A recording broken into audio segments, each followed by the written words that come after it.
അപ്പൊ അത്തഹിയ്യാത്തിന്റെ ഇരുത്താണല്ലോ നമ്മൾ പറഞ്ഞിട്ടുള്ളത്.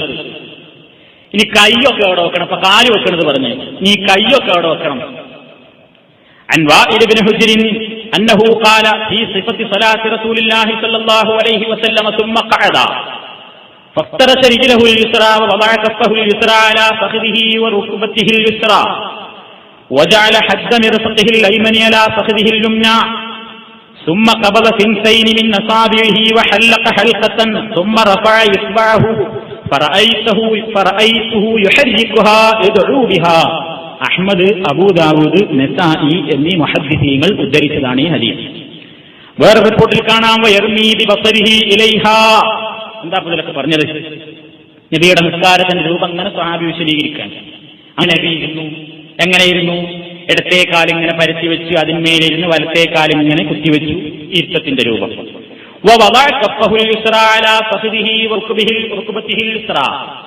ഇടത്തെ കൈ ഇടത്തെ തുടമേലും കാൽമുട്ടുകളിന്മേലും കൂടി അയച്ചു വെച്ചു. അപ്പൊ അത് കാൽമുട്ടാണെങ്കിൽ കുറെ അപ്പുറത്ത് കാലിന്റെ തുടമ കൊടുത്തു വെക്കല്ല, കാലിന്റെ മുട്ടുമ്പിൽ ഇത്തിരി ഇറക്കിയിട്ട് ഇങ്ങനെ വിരലുകൾ വെച്ചു.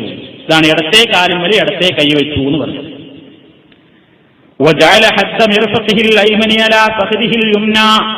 വലത്തെ തുടമേലായിരുന്നു നബിയുടെ വലത്തെ കൈമുട്ടിന്റെ അറ്റം. അപ്പോ വലത്തെ കൈ വെക്കേണ്ടത് വലത്തെ തുടമേല്. എങ്ങനെ? ഇത് കാലാണെങ്കിൽ നമ്മൾ ഇങ്ങനെ വെക്കലല്ല, ഇങ്ങനെ വെക്കണം. അപ്പൊ കൈയിന്റെ മുട്ട് തുടമ്മൽ തന്നെയായിരുന്നു, അകറ്റി പിടിക്കണ്ട, ചേർത്ത് വെച്ചു എന്നത്. സുമ്മ ഖബല സിൻതൈനി മിൻ അസാബിഹി, പിന്നെ രണ്ട് വിരലുകളിൽ മടക്കി പിടിച്ചു. ഈ ചെറിയ വിരലും ഈ നടുവിരലും ഇതിങ്ങനെ മടക്കി പിടിച്ചിട്ട് വഹല്ലഖ ഹൽഖതൻ, ഒരു റൗണ്ട് ഉണ്ടാക്കി. കണ്ടോ? മൂന്നാമത്തെ നടുവിരലും തള്ളവിരലും കൊണ്ട് ഒരു റൗണ്ട്. ചൂണ്ടുവിരലാണ് നീട്ടുകയും ചെയ്തു. ഇപ്പൊ കണ്ടോ? ഇതാണ് നമ്മളെ ഇരുത്തത്തിന്റെ രൂപം.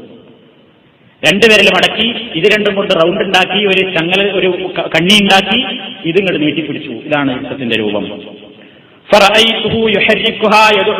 നബി അതിങ്ങനെ ഇടയ്ക്ക് ചലിപ്പിക്കുന്നതായിട്ട് ഞാൻ കണ്ടു. പ്രാർത്ഥിക്കുന്ന തരത്തിൽ. ഇപ്പൊ നിങ്ങൾ ഒരുപാട് സംശയങ്ങൾ തീർന്നിട്ടുണ്ടാവും. ഒരു സംശയം തീരുന്നെന്തായാലും നമ്മളൊക്കെ മനസ്സിലാക്കി വെച്ചത് അത്തഹിയ്യാത്തിന് ഇരിക്കുമ്പോ തന്നെ ഈ ചൂണ്ടിന് ഏർപ്പാട് അധികം ആൾക്കാർ പറഞ്ഞു. നമ്മളൊക്കെ ഇല്ലല്ലാഹ് പറയുമ്പോൾ ഒറ്റ പൊതിക്കലും ഒറ്റ താത്തലുമാണ്. അപ്പോഴേ വേണ്ടുള്ളൂ എന്നാണ് ആൾക്കാർ വിചാരിച്ചു പോയത്. എന്നാൽ നബി സല്ലല്ലാഹു അലൈഹി വസല്ലമിന്റെ അത്തഹിയ്യാത്തിന്റെ ഇരുത്തത്തെപ്പറ്റി പറയുന്നിടത്തൊക്കെ പറഞ്ഞു കാണാൻ സാധിക്കും. ഇടത്തേക്കാൽ ഇങ്ങനെ വെച്ചു, വലത്തേക്കാൽ അങ്ങനെ വെച്ചു, കൈ എങ്ങനെ വെച്ചു, ഇങ്ങനെ വെച്ചു എന്ന് പറഞ്ഞിട്ട് കാണാം. പിന്നെ ചൂണ്ടുവരൽ ചൂണ്ടുകയും ചെയ്തു. അപ്പൊ അത്തഹിയ്യാത്തിന്റെ ഇരുത്തത്തിന്റെ ഫസ്റ്റിലെ രൂപം തന്നെ ചൂണ്ടിയും കൊണ്ടാണ്. ഇരുത്തം ആദ്യം തന്നെ നമ്മൾ ഇരിക്കത്തിന്റെ കാര്യങ്ങളൊക്കെ പറയുമ്പോൾ വിരൽ ആദ്യം ഇങ്ങനെ വെച്ചിട്ട് ഇല്ലെന്ന് പറയുമ്പോൾ ഒരൊറ്റ നീളത്തിലല്ല, ആദ്യം തന്നെ അങ്ങനെ ചൂണ്ടിയിട്ടാണ് നബി ഇരുന്നിരുന്നത്. വേറെ ചില ആൾക്കാർ ഇല്ലെന്ന് പറയുന്നവരോട് ഒറ്റ പൊക്കലും ആയി കഴിഞ്ഞാൽ ഒറ്റ താത്തലുമാണ്. പിന്നെ ആ സാധനം പൊങ്ങൂല. അങ്ങനത്തെ ചില ആൾക്കാരുണ്ട്. അത് ചില മദ്ഹബിൽ അങ്ങനത്തെ ആൾക്കാർ ചെയ്യാറുണ്ട്. ഹനഫികളൊക്കെ ചിലപ്പോൾ അങ്ങനെ ചെയ്യും. ഇല്ലെന്ന് പറയുമ്പോൾ പൊക്കും, പിന്നെ താത്തും, പിന്നെ അത് പൊന്തൂല. എന്നാൽ ഈ അമ്മ വകുളിൽ ഇസ്പഴി ബാദൽ ഇഷാറ, ഇങ്ങനെ ഈ ഇഷാറത്ത് കഴിഞ്ഞതിന് ശേഷം വിരലാണ് താഴ്ത്തി വെക്കലോ, ഔ തഖീദുഹാ ബി വഖത്തിൻ നഫീ വൽ ഇസ്ബാത്തി ലാ ഇലാഹ ഇല്ലല്ലാഹ് എന്ന് പറയുമ്പോൾ മാത്രം പൊന്തിക്കലോ, ഫകുല്ലു ദാലിക മിമ്മാ ലാ അസ്ല ലഹു ഫിസ് സുന്നഹ്, സുന്നത്തിൽ ഇതിനൊന്നും യാതൊരു അടിസ്ഥാനമില്ല. അപ്പോഴാണ് ചെയ്യേണ്ടത്. വേറൊരു ചെയ്തുകൂടാ എന്നൊക്കെ പറഞ്ഞിട്ട് കഴിഞ്ഞാൽ താഴ്ത്തി വെക്കണം, പിന്നെ അല്ലാതെ ചൂണ്ടിക്കൂടാ. എന്തൊക്കെയാണ് മദ്ഹബിൽ അഭിപ്രായ വ്യത്യാസങ്ങൾ തരങ്ങൾ ചരിത്രത്തിൽ കാണാൻ സാധിക്കും. ചൂണ്ടനെന്ന് പറയുന്ന മദ്ഹബുകാരനും ചൂണ്ടണ്ട എന്ന് പറയുന്ന മദ്ഹബുകാരനും നിസ്കാരത്തിൽ തർക്കമായി. കിതാബിൽ എഴുതിയ കാര്യം. പള്ളി കയറി ഇവരോട് പറഞ്ഞു, ഈ മേലാൽ ചൂണ്ടരുത് എന്ന് പറഞ്ഞു. ഏത് ചൂണ്ടാൻ പാടില്ല എന്ന് പറയുന്ന ആള് പറഞ്ഞു. ചൂണ്ടുന്നവരോട് പറഞ്ഞു, ഷാഫി മദ്ഹബുകാരനോട് വേറൊരുത്തും പറഞ്ഞു ചൂണ്ടാൻ പാടില്ല. ഞാനത് ചൂണ്ടെന്ന് പറഞ്ഞു. എന്നാ കാണാന്നും പറഞ്ഞു. ഇവൻ തുന്നത്ത് കഴിക്കാതെന്ന് വരലാണ്ട് ചൂണ്ടി അരയിന്ന് കത്തിരിക്കുന്ന ആ വിരൽ ഒറ്റ മുറിക്കില്ല. ഇനി അമ്പരല്ലേ ചൂണ്ടരുത് എന്നും പറഞ്ഞു. കിതാബിലുള്ളൊരു സംഗതിയാണ്, ഒരു പള്ളിയിൽ നടന്ന സംഭവമാണ്. ചരിത്രകാരന്മാർ രേഖപ്പെടും. മദ്ഹബിന്റെ പക്ഷപാതിത്വം ചില ആൾക്കാർ അത്ര എത്തിച്ചിട്ടുണ്ട്. എന്നാൽ നബി സല്ലല്ലാഹു അലൈഹി വസല്ലം അങ്ങനെ ചൂണ്ടിയിരുന്നു. ഇല്ലല്ലാഹ് എന്ന് പറയുമ്പോഴേ ചൂണ്ടിയിരുന്നുള്ളൂ എന്നുള്ളതിന് സ്വഹീഹായ ഹദീസുകളൊന്നുമില്ല.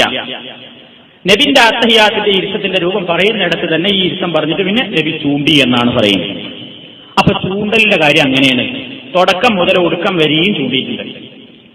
പിന്നെ വേറൊന്ന് എന്നാണ്. നബി നമ്മൾ മനസ്സിലാക്കി കഴിഞ്ഞു, നിസ്കാരത്തിൽ എല്ലാ സമയത്തും നമ്മൾ നോക്കേണ്ടത് സുജൂദിന്റെ സ്ഥാനത്തേക്കാണ്. ഈ ഒരൊറ്റ സമയത്ത് മാത്രം വ്യത്യാസമുണ്ട്. അത്തഹിയ്യാത്തിന് ഇരിക്കുമ്പോൾ നബി ആ ചൂണ്ടിയ വിരലുമേൽക്കായിരുന്നു നോക്കിയിരുന്നത്, സുജൂദിന്റെ സ്ഥാനത്തേക്കല്ല. ഈ ചൂണ്ടിയ വിരലുമേൽക്ക് നോക്കിക്കൊണ്ടായിരുന്നു നബി ദുആ ചെയ്തിരുന്നത് എന്ന് ഹദീസിൽ വന്നിട്ടുണ്ട്.